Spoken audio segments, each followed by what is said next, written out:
It was Christmas time on the island of Sodor, and Sir Topham Hatt's engines were busy. The snow made their journeys difficult. They had to work hard to deliver passengers and goods to their destinations on time. This made the engines feel very reliable. Elizabeth pulled into the fitter's yard with Thomas's snowplow. "I don't need that silly old thing," huffed Thomas. "Stuff and nonsense," steamed Elizabeth. "You can't be a reliable engine if you can't get through the snow." That made Thomas cross. "You know I'm reliable. I just don't like my snowplow."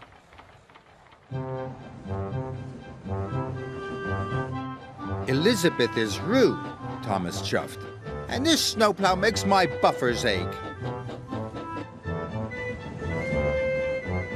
Later, Thomas saw Sir Topham Hatt talking to Elizabeth. "The Sodor cake factory is snowed in. Their Christmas cakes must get to the docks before the ship sails for the mainland." "Let me do the job." "I need you on your line, Thomas. Besides, Elizabeth knows those roads well. She's very reliable." "I'm reliable too," huffed Thomas. "Apparently not reliable enough," Elizabeth chuffed. Now Thomas was crosser still.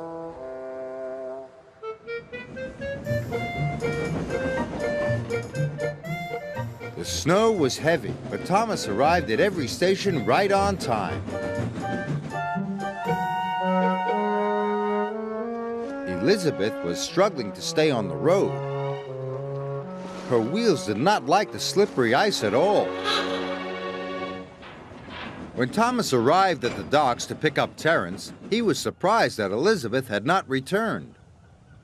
"The ship will miss the tide," said the dock manager. "And the children won't have their Christmas cakes. Thomas, go and look for Elizabeth at once." "Yes, sir," answered Thomas. "Perhaps Elizabeth isn't so reliable after all," he whispered. At the cake factory, Elizabeth was piled high with crates of Christmas cakes.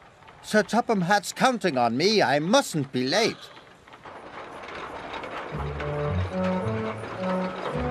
She chuffed onto the icy road. Suddenly, she was on a steep hill.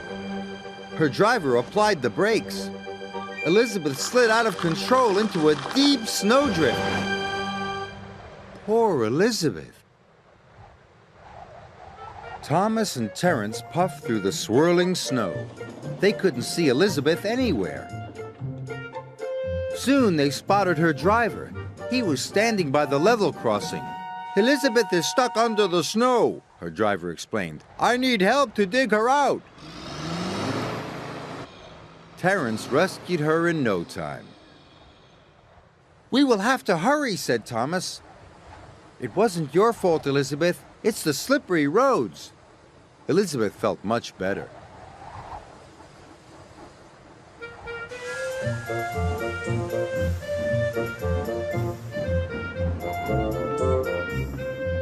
Thomas chuffed and puffed as fast as he could.